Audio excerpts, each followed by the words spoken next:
uh, and they were great shooters. I think that by the time I left the Secret Service in following 9/11, uh, the numbers were still rather low.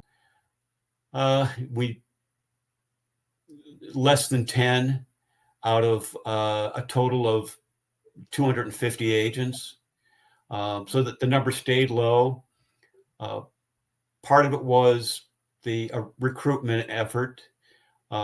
Secret Service, if there was a great candidate, we're battling with the FBI, ATF, other agencies to hire that person. There were also some difficulties with men and women during a typical presidential campaign. You're gone. I remember my first full campaign. I was assigned to Jesse Jackson back in 1983 in November, and I was with him for 9 months, where I was 3 weeks on, 3 weeks off. And while I was back in the field office, I was in Chicago, which was Mr. Jackson's home base. And so I was securing his residence. I was providing security for his family. We were doing local advances. So essentially, I was with him from Thanksgiving in 1983 through the Democratic Convention in August of 1984. And it takes a toll on families. It's a very difficult type of thing to do, that you have to pick up and go. And there are people that, following presidential campaigns, they decide that that's not really for them. Yeah, there's no question the Secret Service is a really demanding job. And that's why I think it requires the very best of the best.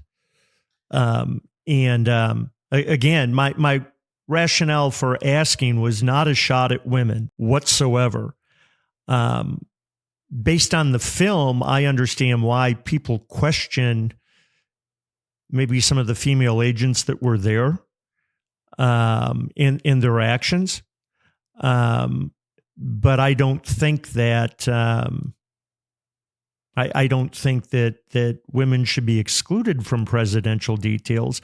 I just, in my heart of hearts, don't believe that the ladies that were there were the best of the best. And, I can't speak to that,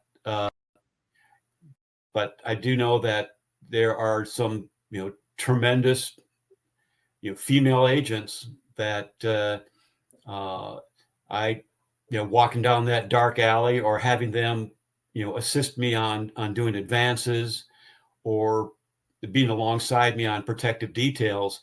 I was glad they were there. I'm sure. Absolutely.